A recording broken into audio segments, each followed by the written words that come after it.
will introduce you. Don't be shy.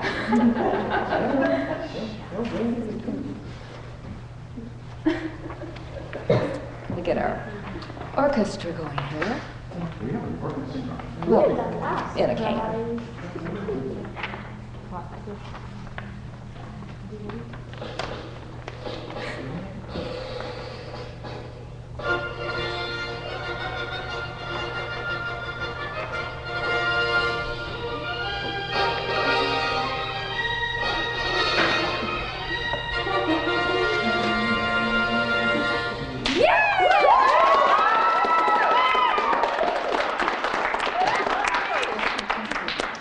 Welcome to the 2014 Melinda Awards, the Oscars of Young Adult Literature.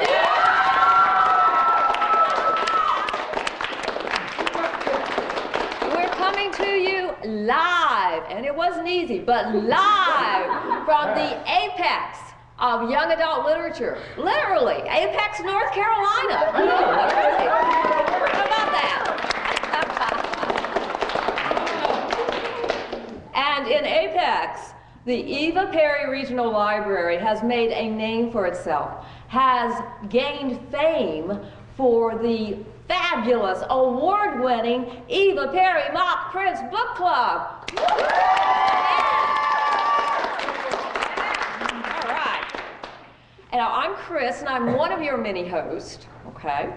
And I have to tell you that I teach a course in young adult literature at NC State. And I couldn't do it without this club, because they're such talented and dedicated readers, and they make a huge contribution to my class, the teachers I work with, and way beyond, to their classrooms and beyond. So, you guys do a fabulous job, and we really appreciate it. Now, you've already met many of these talented readers, led by our two co-hosts, the elegant Hatter Hannah and debonair Danny. And now I would like to introduce two more co-hosts. How many co-hosts can you have? Two more co-hosts. As many as you want. Yeah, all right, we got as many as you want. We're Please. enjoying this. Yes, well, come on, Oliver, who is not only a talented writer, but just such a powerful spoken word poet. Just having you on. Ah, you'll see, you'll see. And we also have Reed. Oh, talk about suave. Yes. I am the definition of the word. Keep telling yourself that, darling. Who likes... No, I tell it to myself every morning. I'm sure you do. I can see we're gonna have a good time here. Who lights up every stage. He's a popular young actor, Oh, and very thank you. humble, very humble. Very humble, incredibly humble. We can't get him to say a word about himself. Oh, yes, yes, yes. Okay. Oh, I do it all the time. Well, could we get you to say a word, perhaps, about the book club, just from the teen perspective? All right. We've been going apparently since 2000, which means I would have been about 4 when this book club started, which is a little scary. What? I was 4 too.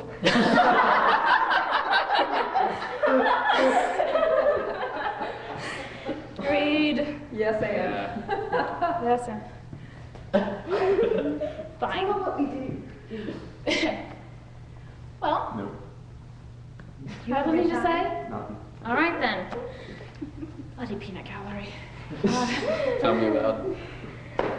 So, we meet every 2nd, 4th, and 5th Friday of the month, and we have read 400 books this year, apparently, which seems like a lot. That is a lot. Yeah, not sure how we managed, but we did. I don't know. We've got a lot of readers. Good. And what we do in a club is we come together, we give a brief summary of the book that we've read, and then we talk about it. Yes. Usually a little more than that. Well, we got a lot of good books this year. We do. Yes. I mean, we've got Paradox of Vertical Flight. Coldest Go Cold Town. The End Games. Oh, yes. Boxers and Saints. There's also, did you say Coldest Go Cold Town? I did Rose Under Fire. Oh, what was Midwinter Blood? I wanted to read that. It looked good. That is the overall, the official Prince winner from the American Writers Ooh. Association. Yes. I've So got to still get my lots hands of on good that books to one. I read. claim it first. Oh, Right. all right. Okay, well, you know what? We will introduce Valerie. Yes. Who, you were going to say a little about her. Let's say something about her nice before she comes back. Well, Valerie, she is the genius behind this great design. It's because of her that we come every second, fourth, and fifth Friday of every month. We get food and drink and sometimes pizza. I love that. And we get to read all of these great books. Some come out even in other countries before they come out in the States. And because of her genius, her exquisite wonder, I give you none other than our great leader, Valerie.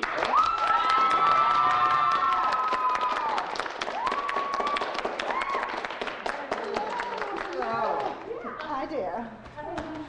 Hello.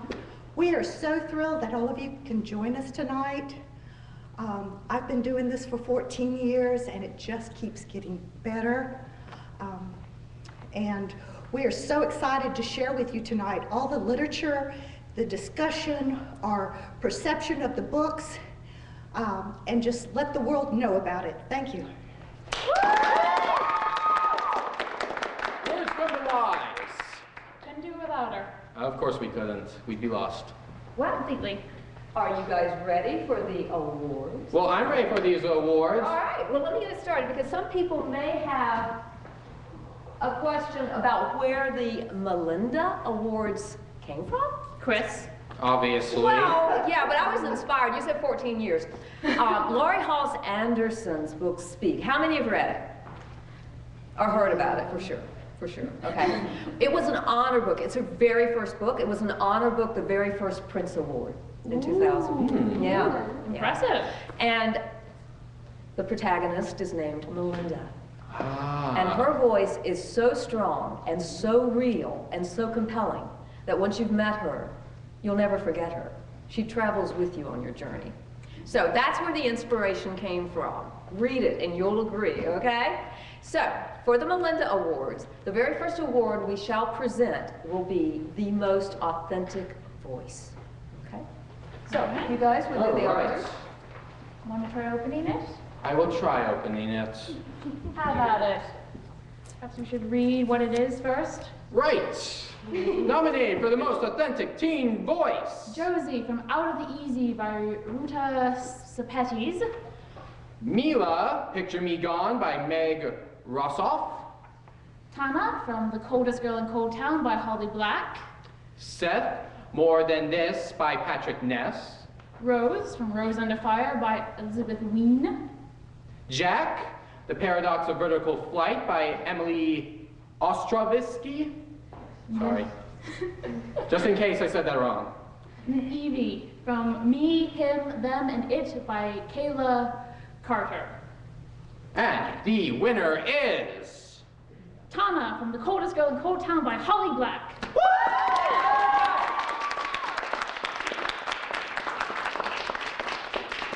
Oh, I don't think I did. You should have, it was good. Yeah, it looked good. I'll probably grab it on my way out. Well, you should listen now because we are going to spotlight the coldest girl in Cold Town right now. And where are you? There she is.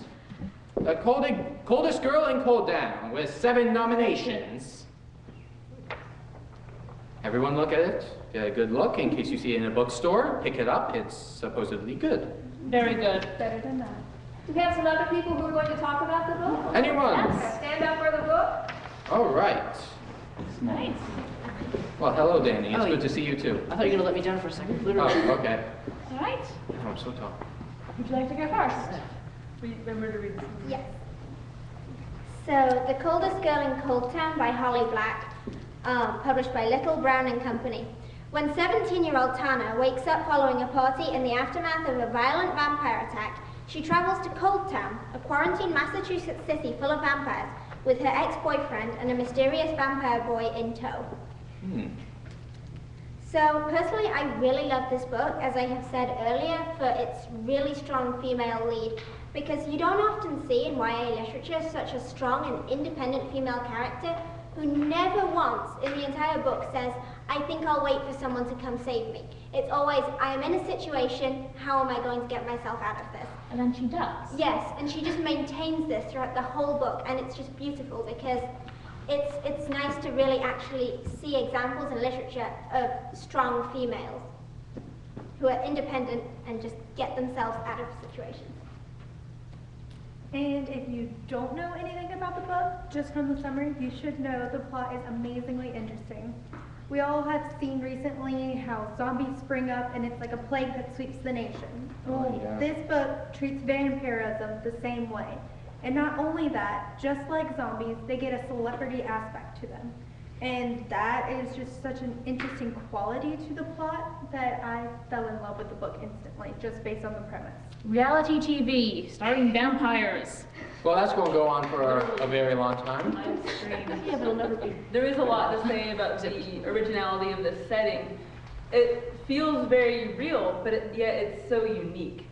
Vampires they're in these cold towns, and some of the most famous ones have these live feeds up. Come on. Okay. So you don't bite much. Well, So they have these like live feeds set up in reality TV shows about these vampires, and then there's like the really famous ones, and there's this really like romanticized like stigma attached to them, but it's not all of that. It was a very unique and refreshing setting that dealt with vampires. Okay, so I'm not sure if I vocalized this, but I have an extreme appreciation for great plot twists. Oh boy, we're there. Hey, don't ruin the story for us yet. Some of us haven't read it. Oh, of course not. But I can just say that this book had one of the greatest plot twists ever, because usually if you figure it out before it happens and you're like, this is the lamest, this is lame, because it was supposed to be cool and then it wasn't because you figured it out. Well, it stayed ahead of the reader, and books are supposed to stay ahead of the reader, and it was wonderful. And the plot was wonderful. Yeah. Who didn't go? I did not. Did you? Okay. Have at it. Oh, wait, you're the host, am I? Yeah, we're the host. Cool, You don't something get to like say that. much. You don't. Yes. You're not going to. Let you figure out who that was aimed at. Oh, as someone who read, it's actually based on a short story found in an anthology, was it? The Poison Eaters. I read it a few years ago, so you can imagine, seeing as I love that and I love Holly Black, I saw that this was turning into a full novel. I almost had a positive aneurysm, if that's possible. I read it relatively quickly, and yeah, I love that. There's actually an interview with Holly Black, and what she says is, with young adult vampire literature, there's never going to be a good time to write it, therefore, because always it's never going to be everyone's writing it or no one's writing it, and we're kind of in the middle of two of those right now. So I admire her audacity to go ahead and do it, and she did it very well. The vampires were vampiric, whatever you call it, not the other kind we see. But you know, they had the flashbacks also enjoyed for one of the vampires was from, what was it, Paris, I think? Yes. Europe, in a city a while ago, and those are very interesting. I don't want to give them too much away, but who wants Read this? the book. Yes. Read it. Read it. Read it. Brilliant. So would you guys say, you're talking about the celebrity of the vampire and all, and it's a new twist, but I think this means, like you said, she had the audacity to write another vampire book just when we thought, I mean, vampires were like dead, right? Yeah. I mean, No pun intended. well, they literally are, but I mean, popularity-wise, popularity-wise, Where else she brought them could you back go with strong. vampires except there? And they were before. Where else? All right, cool, thank you. Sit down. I know. The next award, I believe David is going to present. What's So that who next goes to get award? that? David, if you please. Yep. Nominated for the best male character in a starring role, Jack, The Paradox of Vertical Flight by Emil Emil. Petrovsky. Oliver, The Art of Wishing by Lindsay Rebar. Rye Burke, Scowler by Daniel Cruz. Park, Eleanor and Park by Rainbow Rowell. James Whitman, Dr. Bird's Advice for Sad Poets by Evan Rokos. Sorry. Cricket Chirpman, Dear Life You Suck by Scott Blagden. Bin from the Sin Eater's Confession by Isla J. Bick. Avery, Two Boys Kissing by David Littleton. And the winner is... Dun, dun, dun. Drum roll, come on! All right! Park, Eleanor and Park by Rainbow Rowell.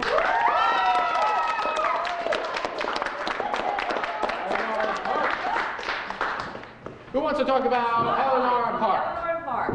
We have Molly Hooper and Lila. I don't know your last name. That's all right. I'm sorry. What first name basis? Would you like to start? Oh, of course. Eleanor and Park by Rainbow Rowell, published by St. Martin's Griffin. Unlikely love blossoms on the bus when two unique, exceptional souls find strength in each other's differences and Rowell's emotionally charged and hopeful novel. Set over the course of one school year in 1986, Eleanor and Park are smart enough to know that first love almost never lasts, but brave and desperate enough to try. This book has about everything you want in it. It's got the perfect amount of romance, drama, some sentiments, if you will. Any action in there? Of course. Of course. You can't have a good book without action. Excellent.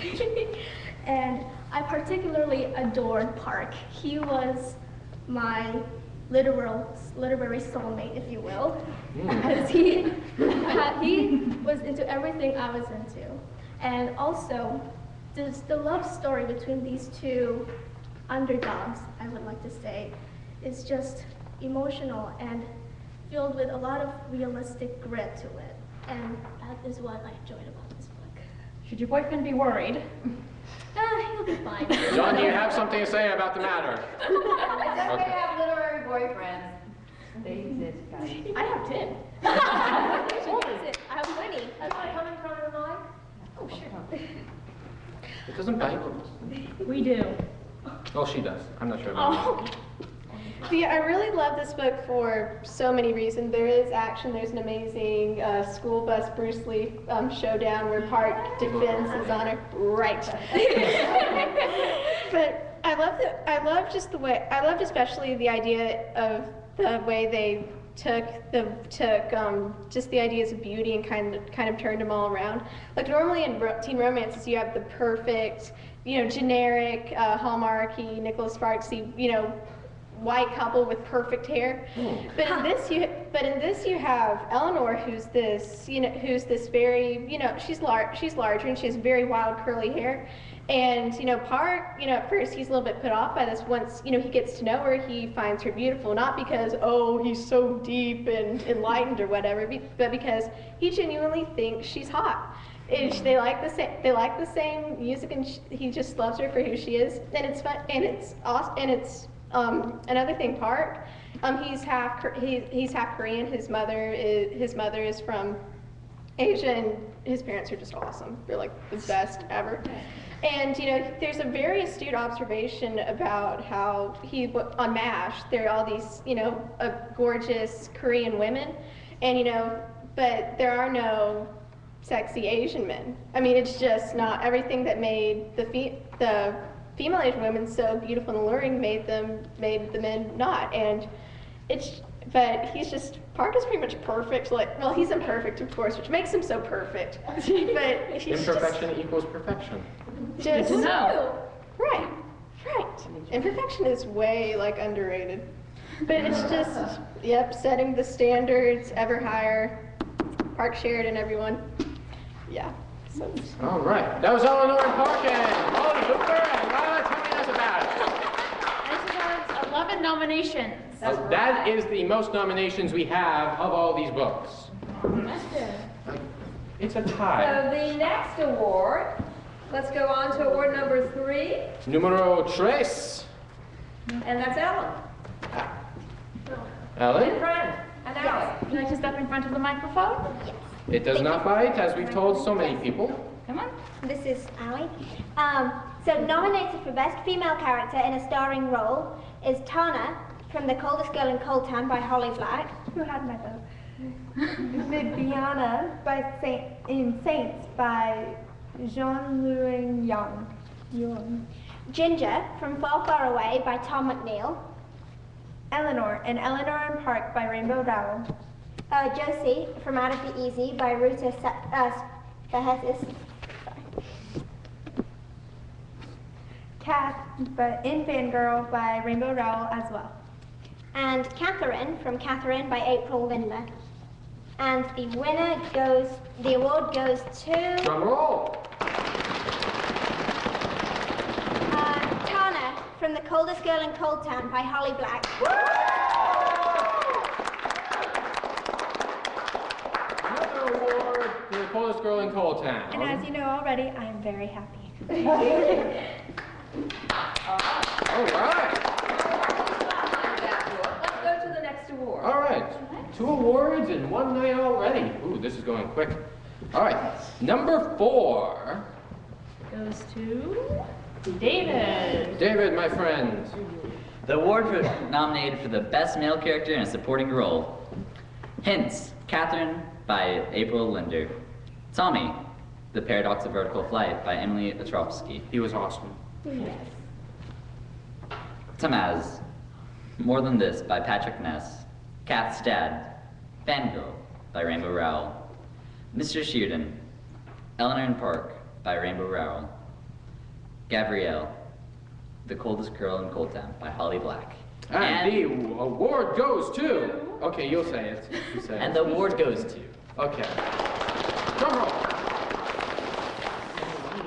Gabrielle, The Coldest Girl in Cold Town. That is 3 awards, and 2 in a row. All right. We've already talked about that, folks. Oh, yes. Number 5. Award number 5. Who's up for award number 5? I am. Of course you are, Danny. Of course I bloody am. Sorry, British listeners. Do we have any of those? I don't know. All right. Well, in whatever, the other place, overseas. Nominated for Best Female Character in a Supporting Role. Ginger, Far Far Away by Tom McNeil. Willie, Out of the Easy by Ruta Sepetys. Megan, Steelheart by Brandon Sanderson. How do you say that? Regine. More Than This by Patrick Ness. Midnight, Coldest Girl in Cold Town by Holly Black. Mrs. Sheridan, Eleanor in Park by Rainbow Rowell. Rose Under Fire by Elizabeth Ween. And Regina, Fangirl by Rainbow Rowell is in towel. Drum roll. You just open it. I'm trying. I'll Hold on, hold it. thank you. Much obliged. Oh, I can see it. I can see it too. Can't read it. Biscuits. All right. It's the stickers, man. The winner is Rosa. How do you say it? Rosa. Rosa. Merci. Rose Under Fire by Elizabeth Ween. All right. You can say. Thank you, sir. Now, who's talking about this book? I'll just put it. Allie and Ellen. Allie? Talk about this book. Oh, this right.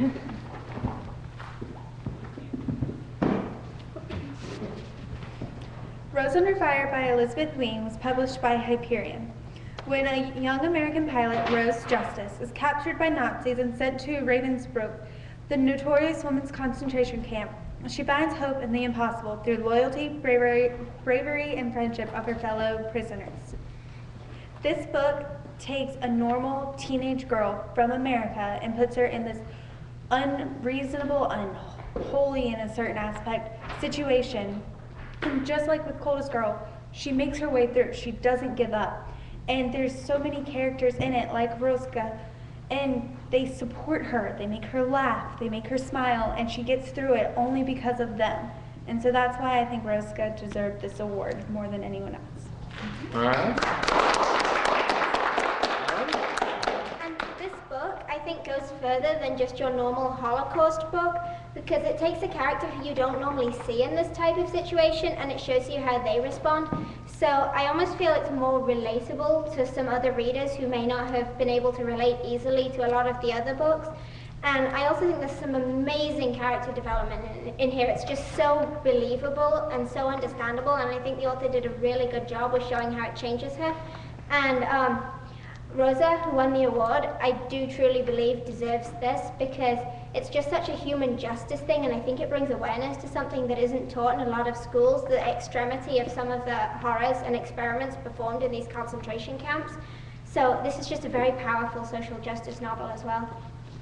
Thank you very much. Rose under five. Fire. Right. Has 5 nominations. Did you read this one? No, I didn't. You should have. I probably should have. Pick it up. I read it and it was good. All right. Next award. Next award, ladies and gentlemen. Award number 6. Who's got this? I'm pretty sure there's a lot of people in here. We had a lot of people. Sorry. I apologize. All right. So, who wants to read it? I shall do that. Okay. And these are the nominees for Best Antagonist. Steelheart by Brandon Sanderson. Dad, Scowler by Scott Blagden. There's Yopek from the Endgames by T. Michael Martin. The Baker, Far Far Away by Tom McNeil. And Death Point by Steelheart by Brandon Sanderson. And okay. I gotta stop doing that. Betsy. And the winner of this award goes to... There we go. The winner is Steelheart and Steelheart by Brandon Sanderson.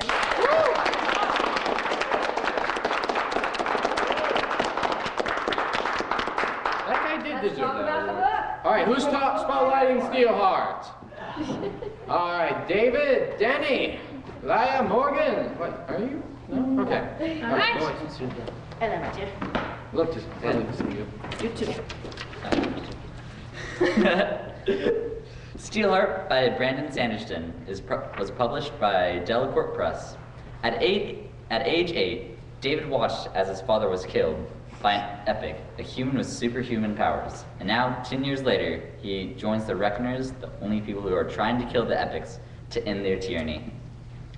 This book, that book, Now sure it's this one. Yes, Sure it's this one. this book. You sure? You sure this is Steelheart? This book Okay. We're trusting you. is amazing. I can't even state how awesome I found it all. Here, let's let the people look at it. Oh yeah, sorry. I was just admiring its excellence. Okay, this book literally is one of my favorite books. It took sort of a weird idea. Superheroes, except all of them are evil. Like, sure, there might be 1 or 2 out there who are good, but the majority of them are really just in it for the power, for the wealth, and no other superhero is trying to save them. Yikes. Yeah. Bit of a bad situation. Yeah. Just a bit. And it's only a matter of time till another epic with the more power than any other epic tries to just take over the whole entire world, slaughter everyone for his own amusement. And that's what's so scary about this world. Middle school is bad. It's okay, Dan. It's okay. You'll get through it. I did. Oh. All right, so one of the things I most loved about this book was all the plot twists. I didn't see most of them coming. And a lot of it was about the characters, and I'd come to love these characters, and then I found out something new, and it totally blew my mind. And that was one of the things I really loved about this book. It's impressive for a book that you can't predict the ending to. Yeah. So the characters were amazing because just like all of the other books that we fall in love with, they're strong characters that don't give up. David's in this really terrible situation. His hometown has been taken over by an evil tyrant who doesn't want anyone to live and survive. But he still fights back. he's just a lowly human, and he comes up with some way to live through this and try to bring his city back. And I just fell in love with this book because of the writing of the big epic moments, the battles, the fights, and it's done so well. It's not like the movies where you're trying to follow everybody and you just wish for that one extra second of what is this guy doing. The book does it better. A little bit. Yeah. Thank you. So as people here know, probably not the people on the camera, I was sort of the one who brought this to attention because it caught my eye, and I'm really into fantasy, sci-fi, all that. It really managed, as it were, to keep my attention the entire time, not just with action, although that didn't hurt, but he managed to keep the emotions, if you will, and he used humor and all that. Wasn't completely depressing. It took place in New Chicago, which was what was once Chicago. So I have a lot of family in Chicago. I will tell you, this was even scarier, minus the drivers.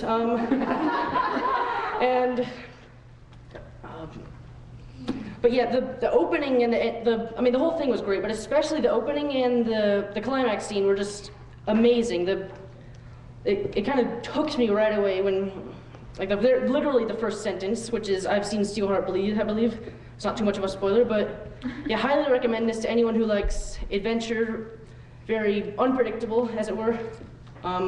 Anyone who likes awesome books, anyone who has good taste in books, I recommend read this.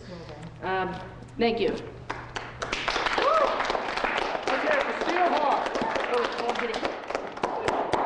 Nice. 7 nominations. I think you and I both read this one. Yes, we did. This is the first one we both read. And relatively enjoyed. It was enjoyable. Yes. All right. I still thought Death Point was the worst villain. Yes, dear. All right. Number 7. All right. All right. Jinx, you owe me a soda. Oh, please. Nominated for quirkiest character: Homer, Paradox of Vertical Flight by Emil Ostrovsky; Ginger, Far, Far Away by Tom McNeil; Cody, Steelheart by Brandon Sanderson; Shreveport, 12-Fingered Boy by John Horner Jacobs; Bob from The Paradox of Vertical Flight by Emil Ostrovsky; James Whitman, Dr. Bird's Advice for Sad Poets by Evan Roscos; Jacob, Far, Far Away by Tom McNeil; and Gabrielle from The Coldest Girl in Cold Town by Holly Black. It's a long list. Indeed. Ooh. And the winner is...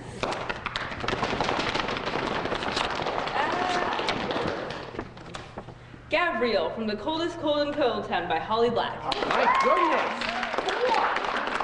4 this evening. 4. We've barely begun. I know, right? We still have, what, 12 more to go? At least. All right. Number 8. Who's up for number 8? That's us. Oliver. I get That's it. us. All right. Well, Oliver's you. I was being generous. Oh, okay. Nominated for Best Character Development: James Whitman from Dr. Bird's Advice for Sad Poets by Evan Roscoff. Eleanor and Park by Rainbow Roll. Sorry. Rose from Rose Under Fire by Elizabeth Ween. Mila, Picture Me Gone by Meg Rossoff. Rye Buck from Scowler by Daniel Cross. Cricket Chirpman in Dear Life You Suck by Scott Blagden. Alright. Drum roll, please. Since you asked so nicely. I'm good at that. And it's a tie. A tie? A tie. My goodness! I don't remember a tie ever happening. Has there ever been? No, I don't think there has been. 14 years, no tie? No, it's true. My goodness, we're making history! Yeah. It's a tie between James Whitman from Dr. Bird's Advice for Sad Poets by Evan Roscoff and Rose Under Fire by Elizabeth Ween. Oh my goodness. Well, we've already done Rose Under Fire, so let's go over, what was the other one? Dr. Bird's Advice for Sad Poets. All right, who's spotlighting this? You're up all day. And hello. Oh, hello there. Oh, you sort of fell right there, man. Sort of. Dr. Bird's Advice for Sad Poets, by Evan Roscos and published by Houghton Mifflin. A 16-year-old boy wrestling with depression and anxiety tries to cope by writing poems, reciting Walt Whitman, hugging trees, and figuring out why his sister has been kicked out of the house. This book. This is a good book. It must have touched you deep. That was. It did. No, you don't understand. Okay. Okay. Make us understand. I This just want to read it. kid, James Whitman is such a weird character, but at the same time, he's very familiar. The things that he struggles with are almost the same things that you struggle with, just he kind of does it a little bit weirder.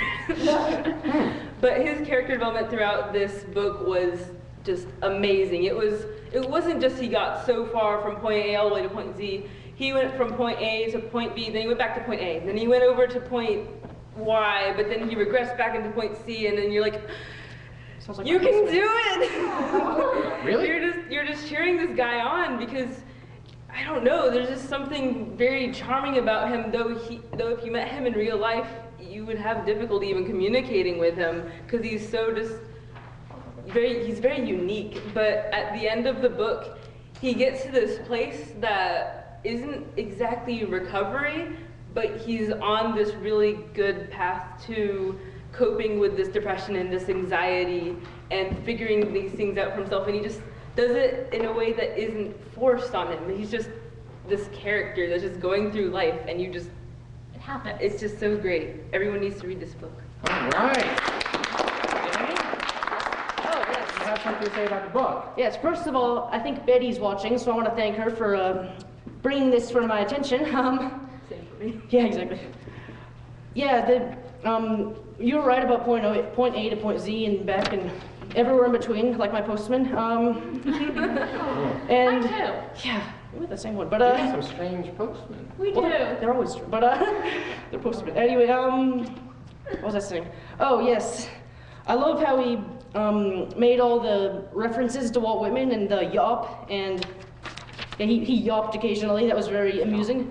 I like how he's struggling with depression and anxiety and all that bad stuff, and yet they don't make a spectacle of it, but they make it, I won't say enjoyable, but they make it bearable and almost enjoyable in its own way. That basically, it was not depressing to read. It was very enjoyable for the reader. Yeah, I didn't agree with everything he did. I didn't completely like him, but I mostly did. And I think that's what I liked, was that they didn't try too hard to make him likable. They tried harder and succeeded, maybe without trying actually, to make him human, very realistic. He was not Superman. In other words, None of us are. yeah. If only we were. Well, No, yeah. well, I did that, didn't I? Don't encourage him. All right.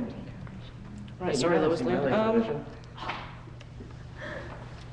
I think I'm done actually, yeah. You actually have, Yup. Do you? actually, like, Well, some more? Dr. Bird's advice for sad poets.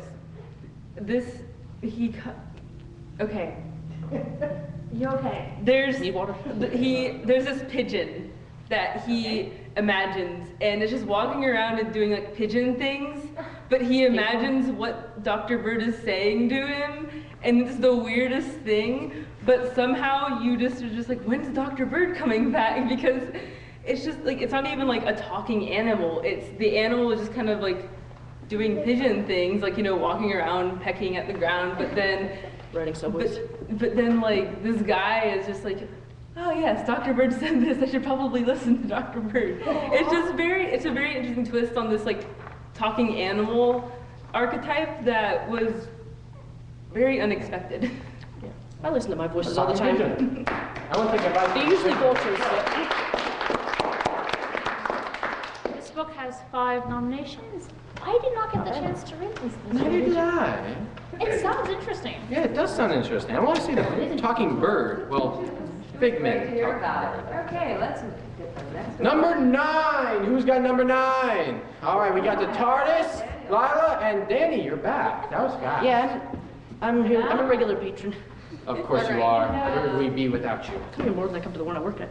So nominated for Best Writing, Daniel Kraus from Scour. Patrick Ness for More Than This. Scott Blagden for Dear Life You Suck. one of my personal favorites. Meg Rossoff for Picture Me Gone.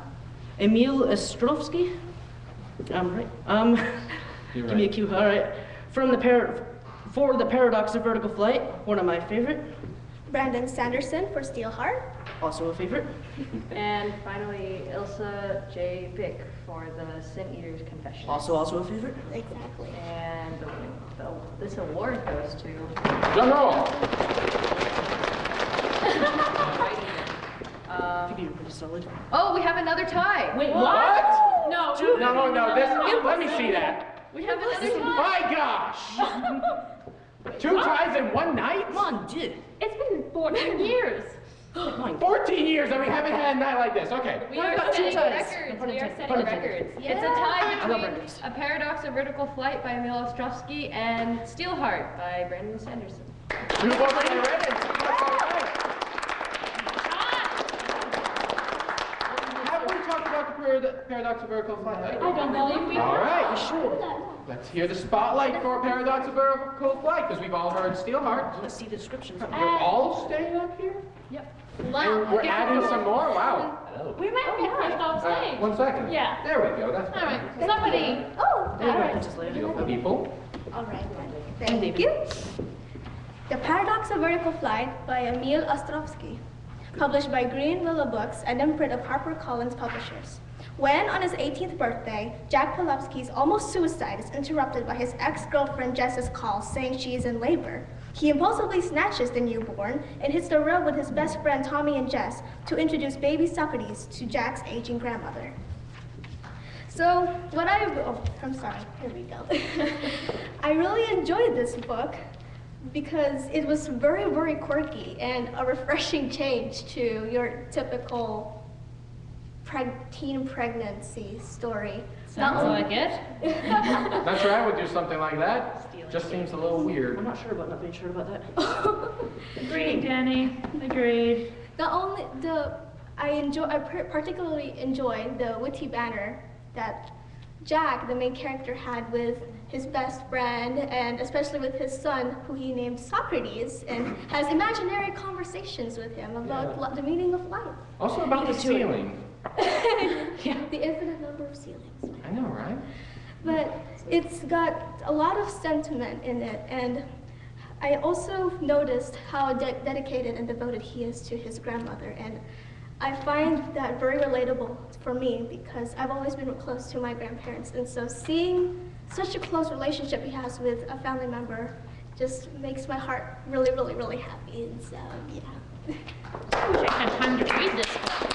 You did. I can read this book. You guys are just hogging all the copies. Okay, so this book, I already mentioned, it reminded me a lot of John Green books. In a sense, it wasn't like, okay, John Green never writes about stealing babies from mothers. Definitely. John Green, take notes. Please, I suggest you to. I expect a new book about Do this. it, but same thing, only different. Anyway, the plot was kind of in this kind of hyper reality, well, not really hyper reality, but in a slightly different reality than our world would exist in. Do any of you agree with this? Like, kind of the same way John Green books are, like, they have the Genie Foundation, which we don't have, unfortunately. People say witty things while they're still thinking. And also, the Socrates was similar to Pigeon that they mentioned earlier in Dr. Bird.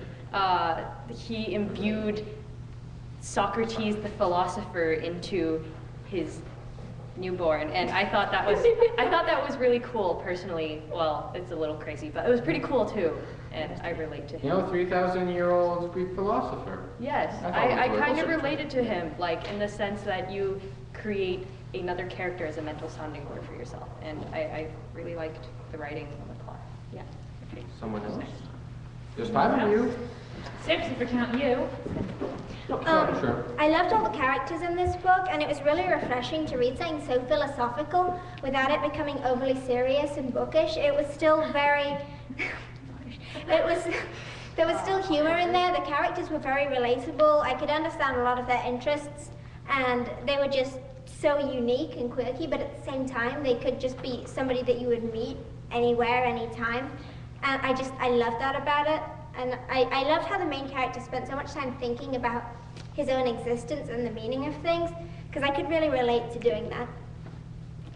David? Okay. Again? Again. Hey, we love his mock talk. I was about to finish it, yeah. Charming. Thank you. Sorry. This book is just another one of those books that I doubt that another book could be anything like without feeling like a copy of it. It is very original in a way too, because he knew that he wasn't actually talking to the actual philosopher Socrates, and he knew that it was all just in his head. Like, he knew it wasn't really going crazy, I guess. Sort of like an imaginary friend, so to say? Yeah. Only projected onto his newborn. Yeah, except the weird thing about it is that Socrates, both the baby and the philosopher, kind of spoke back to him in a way that he wasn't thinking before. I don't quite know how to explain it, but it is very, very interesting. It's like he made his own character real. Yeah, well, in the words of Albus Dumbledore, I find talking to myself, or in that case, part of oneself, is extraordinarily useful. And I frankly concur, so. You done? Yeah. Sorry. All right. All right, oh. Danny, you've got to have the last word. Well, I had to think of it first, for best for last, you know. So what I liked was how the characters managed to, how do I say this? Like, even when they were not getting along very nicely, they still managed to banter and be enjoyable, I guess. Like, I wish my conflicts could be that enjoyable while they're actually happening. Yeah, I thought that was really funny. Like, there's a part near the beginning where she threw 2 chairs at him, although technically she only threw the same one twice. And they kept going on about that. It still counts as 2. Yeah, exactly. Yeah. Count as 1. It's Well, let's only try one it. See chair. what. Yeah, and of course, imaginary friends are always awesome. Oh yeah. Yes. He can't hold Easy Ghost. Someone take it. Oh, you were the last person. Oh, that's That's right. what I meant by Someone else last take word. it. Someone put it on the. All right, clap, ladies and gentlemen. That was 10 Nominations. 10. That's the second most we have. And that was a really good book. I enjoyed it. I will make the time to read it. You better. Number 10. Some of you are coming back up. Hi, Lila. Why do we ever let you leave? We should just let you stay up here with us. You know, us beautiful people. Alrighty. Great. We can do half and half. Okay. Nominated for Best Cover. A Summer Prince by Elia Don Johnson. Dr. Bird's Advice for Sad Poets by Evan Roscos. Boxers and Saints by Jean Luan Liang. All the Truth That's in Me by Julie Berry. Eleanor Park by Rainbow Rowell. And The End Games by T. Michael Martin. And the winner of this award goes to... Drum roll. Woo! Thank you. Technical difficulties. Keep going. I made it. The winner is Boxers and Saints by Jean Luan Yang.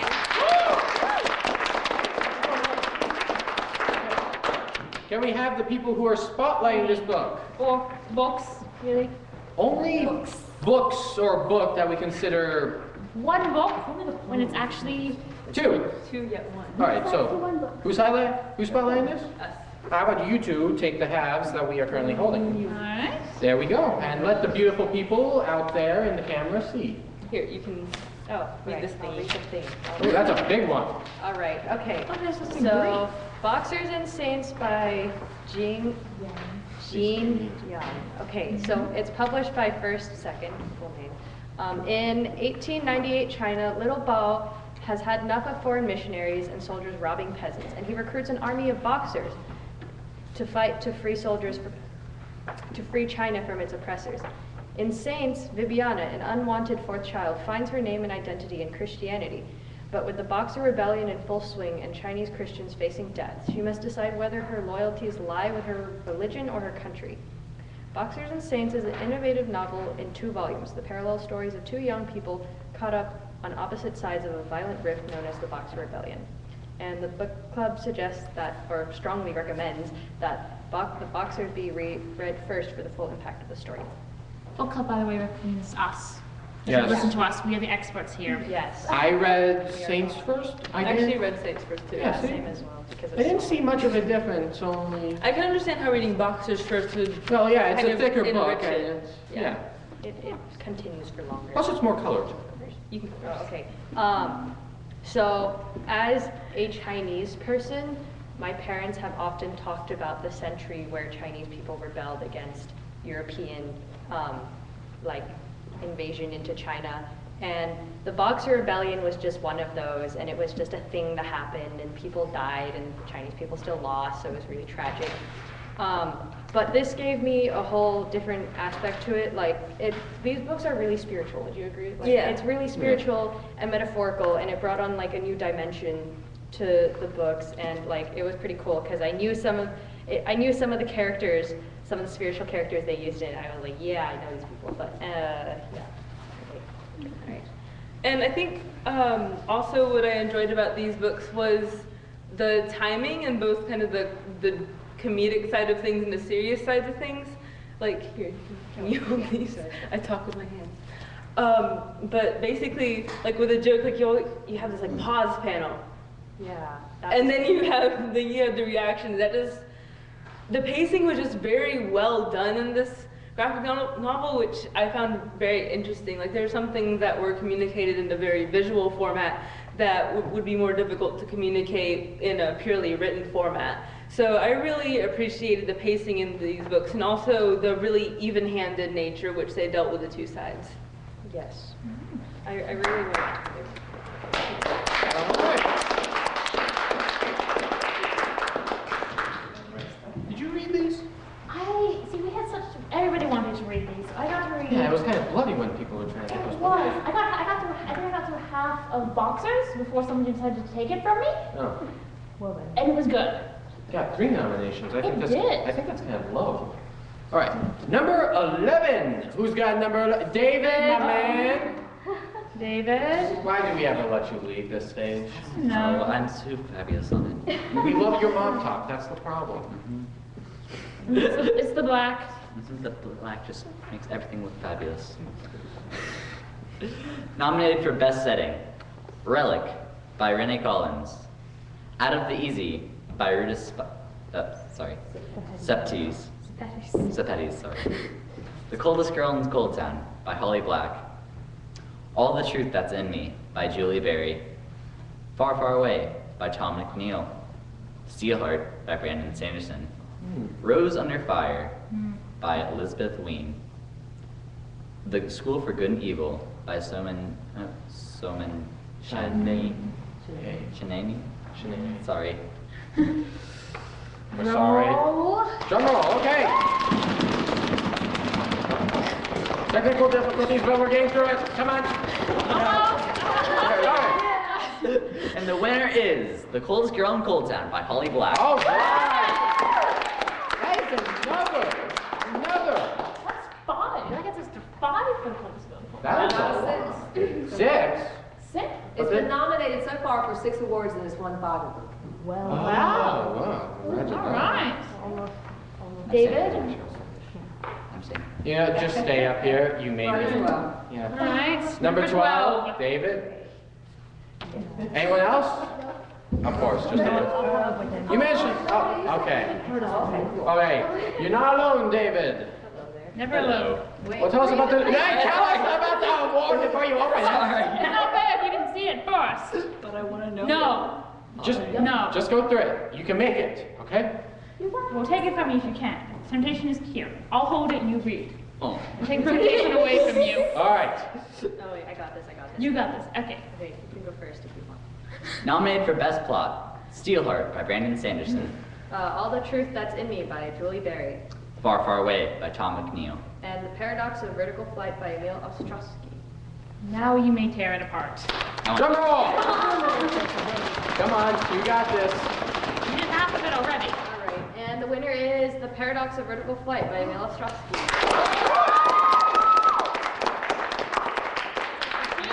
That gets us to 2 for Paradox of Vertical Flight. And since we've already gone over it, we're just going to move on to the next award. Number 13. You staying up here? Hi. Okay. Hi. Thanks for staying up here. Thank you so much. All right. Thank you. You're welcome. Oh, not at all. Nominated for Best Title. Dr. Bird's Advice for a Sad Poet by Evan Roscos. Me, Him, Them, and It by Kayla Carter. The Sin Eater's Confession by Elsa J. Bick. The Paradox of Vertical Flight by Emil Ostrovsky. The Art of Wishing by Lindsay Rebar. And Dear Life, You Suck by Scott Blagden. Drum roll! I nailed it! Dr. Bird's Advice for a Sad Poet by Evan Roscos. Excellent. Two for Dr. Bird's Advice to Sad Poets. All right. All right. I'm moving along here. All right. Number 14. Who's got that? Morgan. All right. Go to the microphone. Don't be shy. Everyone loves you. All right. What about you? These are the books nominated for the most unforgettable kiss. There is Gabrielle and Tana from The Coldest Girl in Cold Town by Holly Black. There's Eleanor and Park from Eleanor and Park by Rainbow Rowell. There's Ginger and Jeremy from Far, Far Away by Tom McNeil. Ryan and Avery from Two Boys Kissing by David Levithan. And The Art of Wishing by Lindsay Rebar. And the winner is... I didn't even tell anyone. Have them trained. Oh, Gabrielle and Tana from The Coldest Girl in Cold Town by Holly Black. Goodness.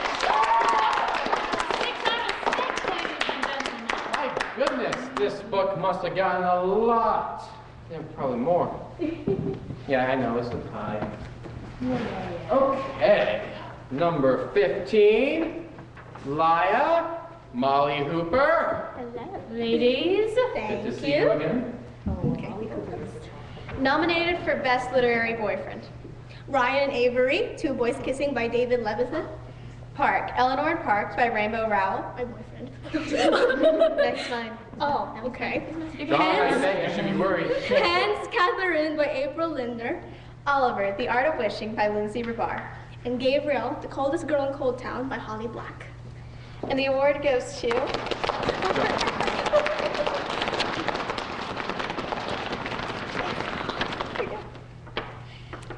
Park, Eleanor and Park by Rainbow Rowell.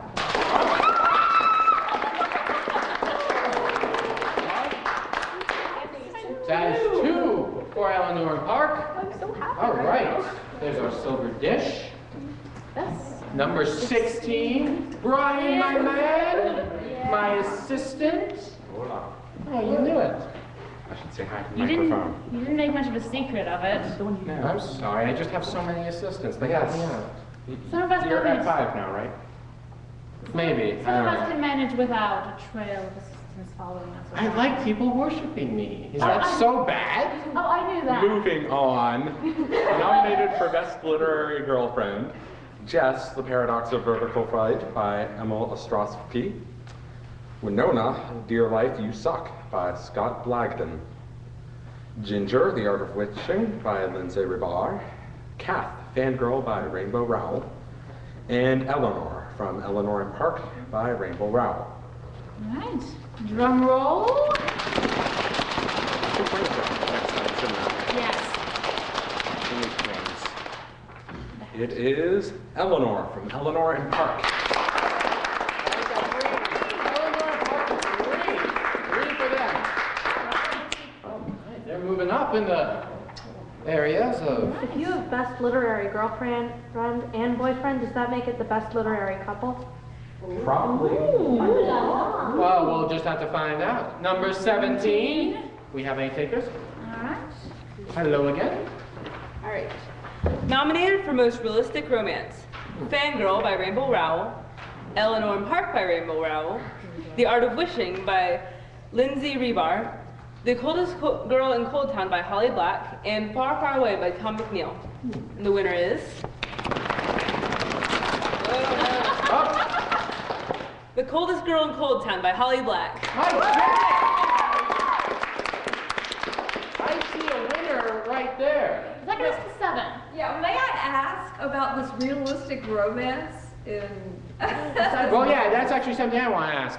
Is it with a vampire? Because if it is, I don't think that qualifies. Yeah. Okay, you two answer this. Slight. So, Tana meets Gabrielle when she finds him chained to a bed. As all good romances start. Of course. Change in the bed. She realizes that obviously if this guy was chained to a bed, this life's not looking good for him. So she No, not takes at him all. on her road trip off to the cold town. And through this road trip, there's moments where they get to know each other, they kind of get their story going, and Gabrielle is a quirky guy, as we have all established. He was also partially insane, so he will be speaking to Tana, and then he will go off in his old English that makes absolutely no sense So he to just anybody. chat to himself? Oh yeah, the rhyming. He will suddenly go off in rhyming couplets, and often he mixes his words up in the wrong order. So, the romance. But we love you, Danny. The romance aspect of it is also that it's not just, I'm in a dangerous situation, I must instantly lust after the first guy I meet. She's like, I feel attracted to him, but I know I shouldn't because he's a monster and a vampire. So it was a very realistic portrayal of not exactly the most usual kind of romance. And how long did it take for them to actually get together? I don't think they really ever. They never did? Well, Then how does this qualify as romance? They shared a kiss. And they shared a really good kiss. Yeah. They did. There's always Well. the sort of flirtation and almost leading towards trying to become a couple, but at the same time both saying that we're not right for each other and this isn't okay. Which is what happens in a typical romance, which is why this was most realistic. Yeah, she didn't jump off a cliff. Very well. All right, well, anyway. Number 18. David, why do we ever Why do we even let you leave the stage? Because he's a handsome devil, that's why. Bring on the chains. Chain. We're just going to chain you to the stage, How you know? all the good romances start, everybody. Yep. Chain him to the stage. Chain him to something. That's how it always works, apparently. All right. All right. So. I actually think that this award might need some explanation. Wait, is this the Ezra? Yes. It is. This is the Yeah. Ezra Brain Award For promotions of social justice through young adult literature. Woo! That's a mouthful. Yep. Okay, so one of our former members of the club, his name was Ezra, and He eventually abandoned us for college, but. Curse you, college! Anyway, I say. The battle cry of college students everywhere. Well, anyway, you continue. Far be it from me to take away your fun. Well, let's Do go. either of you know the backstory behind this award? Yes? That's why we are handy. Okay. Do you know, Brian? More or less. Last year we had a book called The Letter Q. Yes. Basically, everyone who read it could not decide whether to give it a no, good, or yes. It was very controversial. It was a very good book, but it was a bunch of short stories and could hardly be justified to be nominated. However, It made some very good social justice points, and hence this award was born for that book. It was I also hope I did Ezra's justice. idea. Yes. hence why we have named said award after him. All right. And I might just add that, and I happen to know too that Ezra and Oliver were members of a nationally recognized #2 in the nation ethics club. So it makes sense that they would be very sensitive to social justice issues. All right. All right. I'll start on this end, and then we can move down the line in an orderly So, fashion. nominated for the Esper Brain Award. Fangirl by Rainbow Rawl. How's the chat looking? Oh, we're having fun back here. I know. Ezra just had to leave for rehearsal, but Olivia's here. I wanted to. We love you, Olivia, for showing up. Continue, shall we? Boxers and Saints by Jane Young Yang. Two Boys Kissing by David Levithon. Rose Under Fire by Elizabeth Ween. The Lightning Dreamer by Margaret Engel. Drum roll, please. The winner is Two Boys Kissing by David Levithon. And this book we have not talked talked about yet. No. Did you read it? No, did you? I did. Okay, you get I it. actually read it. All right. Who's spotlighting this book, ladies and gentlemen? You have to give a demonstration. Of what? Oh, well, come up here then, Danny. Oh, please. What? I'm not going to, girl. Let's talk about the book. All right. All right.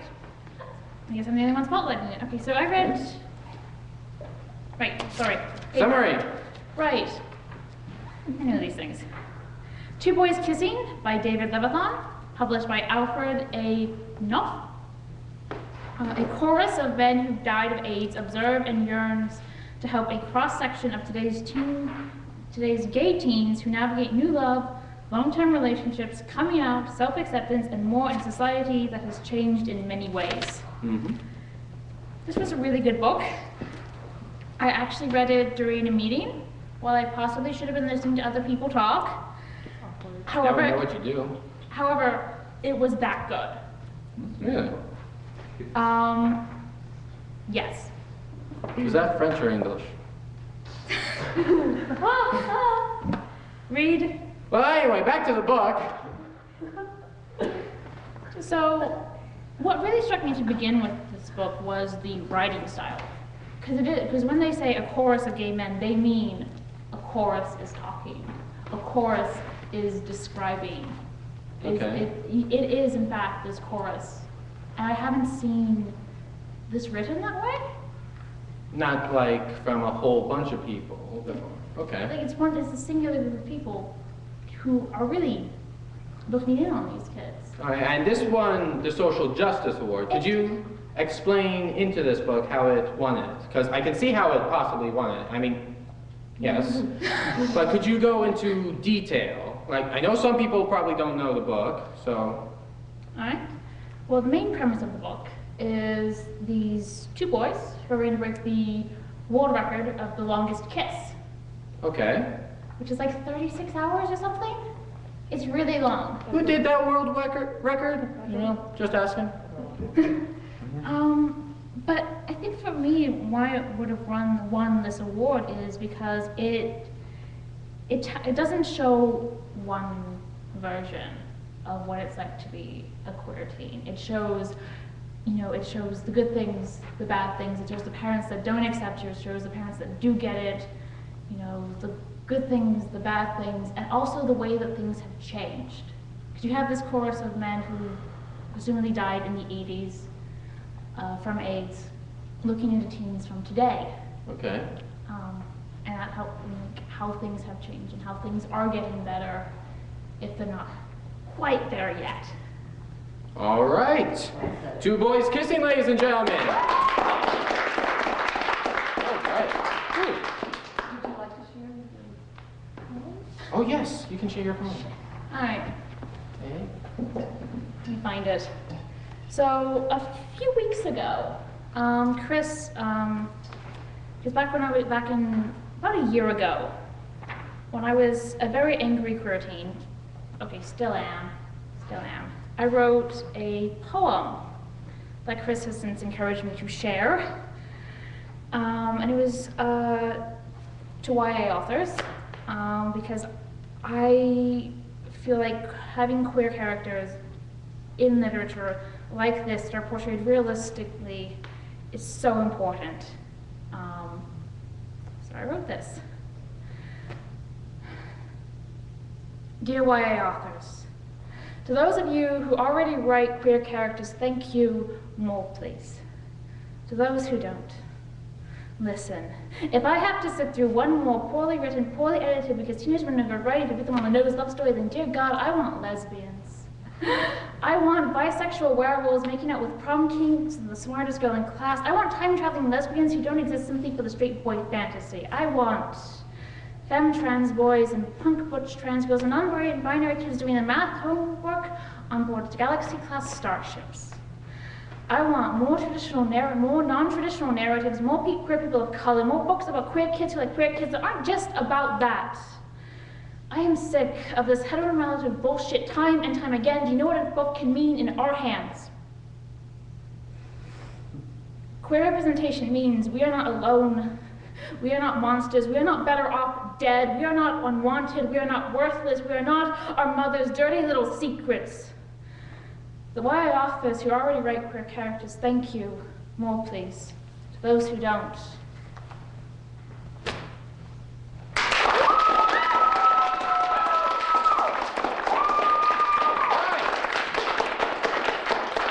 Good job.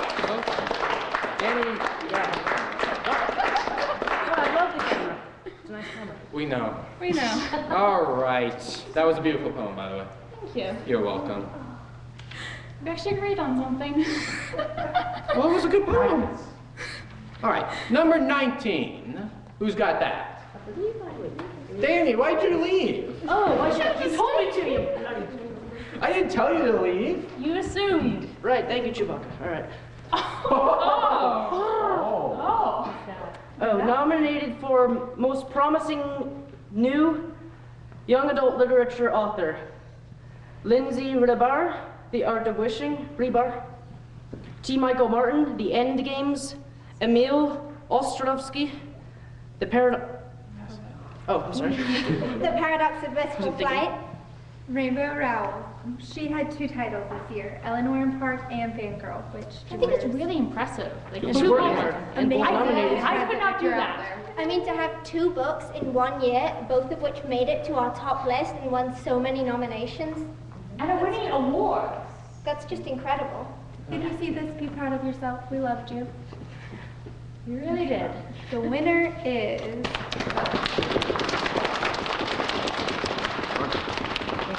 Rainbow Rowell for both of your amazing books. All right. Good book.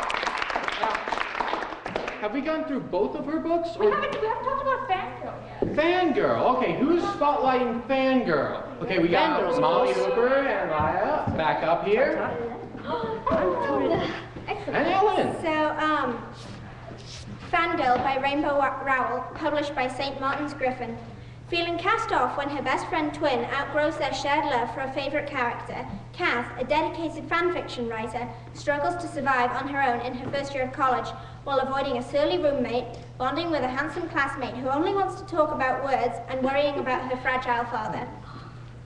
So I really love this book because it shows one of the characters that you don't really see that much, the fangirl character, and you don't really get that in as many books, and I think it was a very accurate portrayal of how fangirls feel about their favorite characters. I mean, I know I do. Also, the literature was great, and I loved the romance was written so realistically in this, and I actually think I preferred it to Eleanor and Park just because it was a little more fun. It wasn't, I mean, Eleanor and Park was amazingly written, and I agree it's a very important book, but sometimes I just want something that's lighthearted and it doesn't make me think about all the things that are wrong in the world. So. I like Kath, the main character, because she wasn't written to be necessarily likable. She had many, admirable aspects of her character, like the way she cared for her father and, her dedication, her status as a loyal fangirl. Yeah. But, she also had this she was very shy to almost to the extreme. Like, she literally hid out in her dorm room eating peanut butter because she didn't want to go down, to the kitchen. And she's very hurt when she's slightly codependent on her twin sister and she's very upset when her twin sister doesn't want, to room with her anymore. But, this is a great example of character development, and it's not all at once, one great big crescendo. It's, up and down, it spikes. Sometimes, you're cheering about how great she is. To Z, to B, to A. We're back to the postman, aren't we? Yeah, she was a postman. But, by the end of the book, she was someone that, I'd gladly call my friend if, she wasn't fictional. It was great. Oh, hello. Thank you. As a fan fiction writer myself, I related very, very, very much to Kath and all the trouble she's had and how she is very dedicated to this fictional story and writing her own spin-off, if you will, about the same said story. But anyway, I really, really enjoyed the lightheartedness of this novel because, like what Ellen said, I did enjoy Eleanor Park. It was beautiful, but sometimes you just want to really read something happier and kind of even fun than to take a look at everything that's wrong in this world. And so, yeah, that's what I think. All right. That was Fangirls, ladies and gentlemen. 7 nominations. That puts it with everything else. I got 7 nominations. I mean, we got like 4 up there. So we got 4 with 7 nominations. Well, our last and final award, number 20. Anyone? Or is it going to be me and Oliver here? Oh my Oh my goodness. Wow, it's just a lot of people. All right. Everyone who's appeared more than once? What was it again?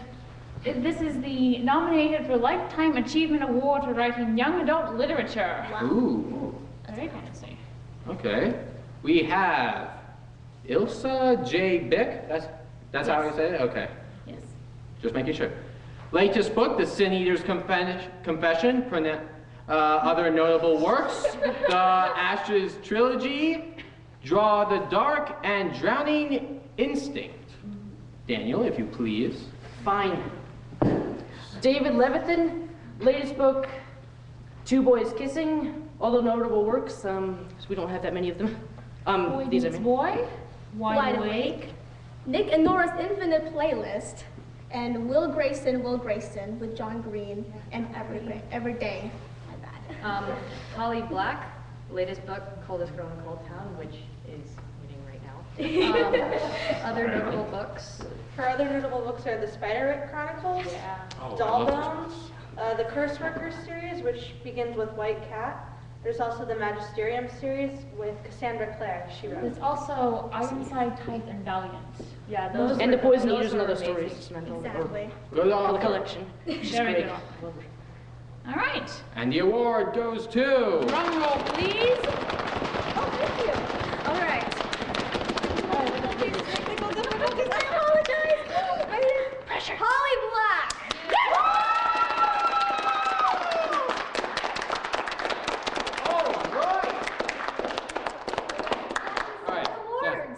No, now all of you, get back down. Eight. Okay. No, I should have bad at math. Well, if you haven't noticed, we've had the little tally sheet up here, and it seems like the coolest girl in Cold Town has won most of the awards. 8, and I believe it was nominated for... It was nominated for 8? Wow, that was nominated for 10.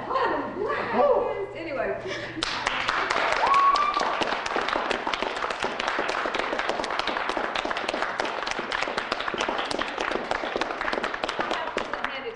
You did a great, everybody did a great job. Yeah. And now we want to hear from the fashionista. Ooh. Oh my. You gonna let them present the award? Ah, we get to present more awards. You're so great. Now these are our fashion awards to everyone who's in our beautiful audience today. All right. All right, Best Hardest Topper. Award goes to Kyla! Come on up here and accept your award. Oh, look, I get a sheet of paper. And it's a beautiful sheet of paper and it's blue. It's blue. It matches you perfectly. We will take photographs so you'll actually have your outfit, okay, preserved for prosperity. For eternity. All right. Most Dalek Table Award goes to Ellen. Ellen, come on! The Best Wedge Shoe Award goes to Morgan!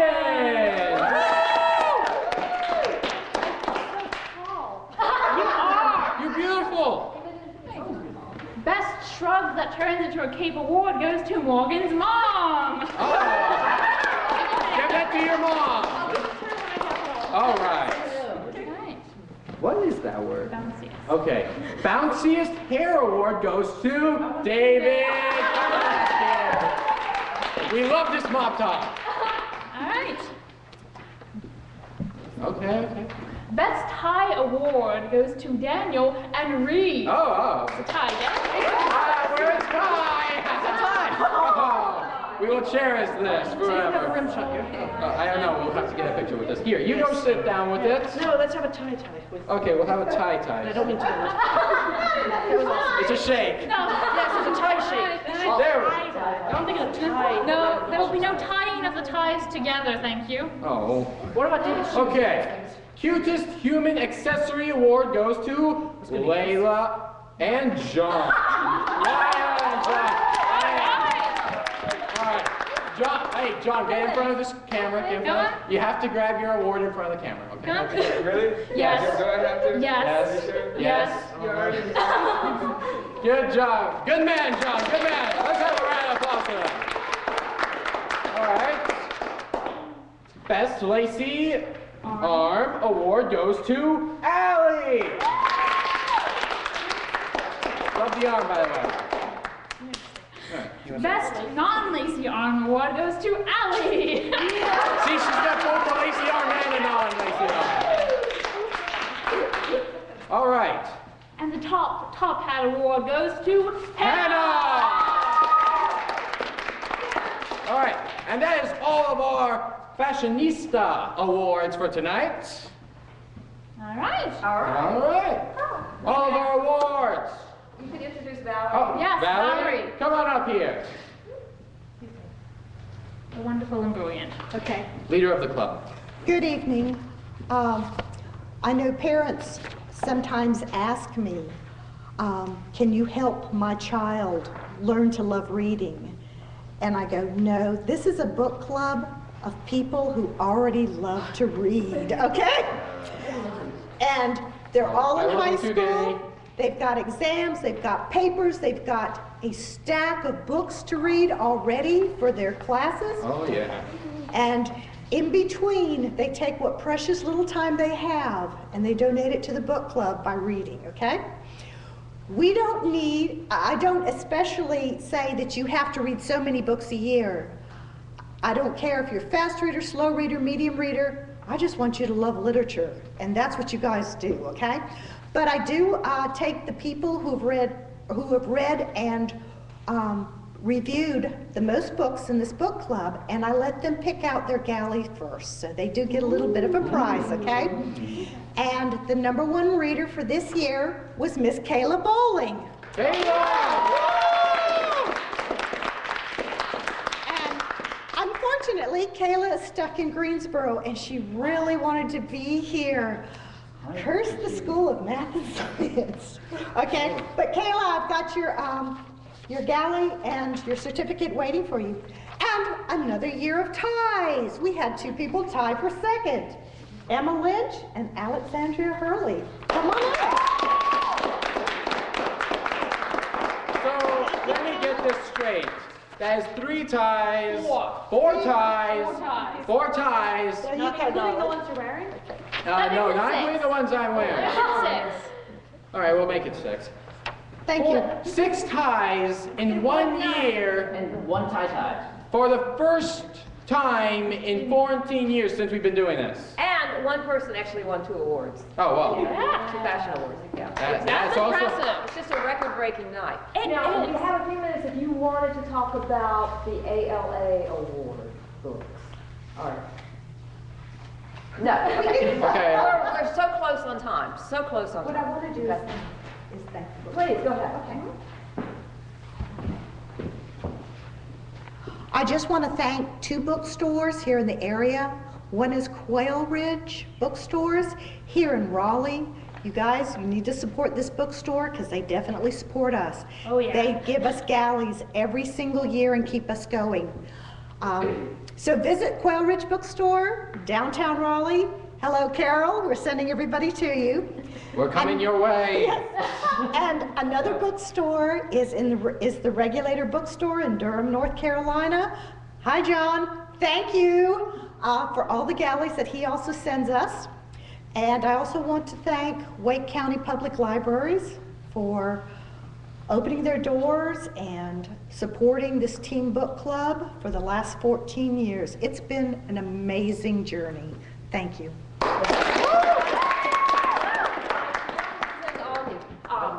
Our Okay. Yeah, our club, our graduate class at North Carolina State University always presents a copy. So you'll have an extra copy of your book of the year, which was The Paradox of Vertical Flight! It's got a big gold ribbon. And it's got a great picture inside of the group. It does? Don't miss that. Yeah, Well, you know, I guess we're going wow, to, please. open it now. We want to thank you Yes. for the years that you have done this program Bill. for us. And Bill. Yeah.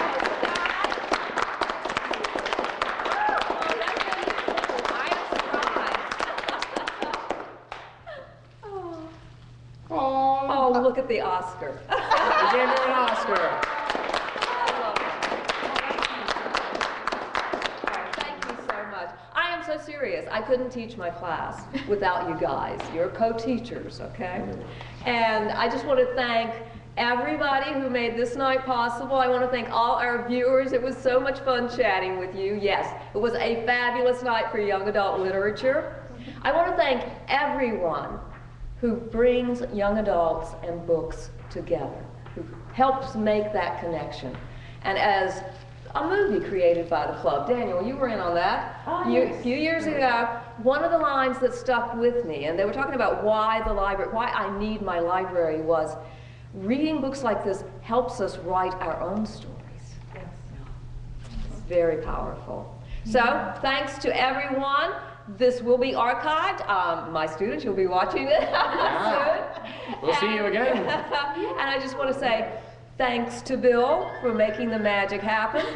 Good night and good reading. Woo!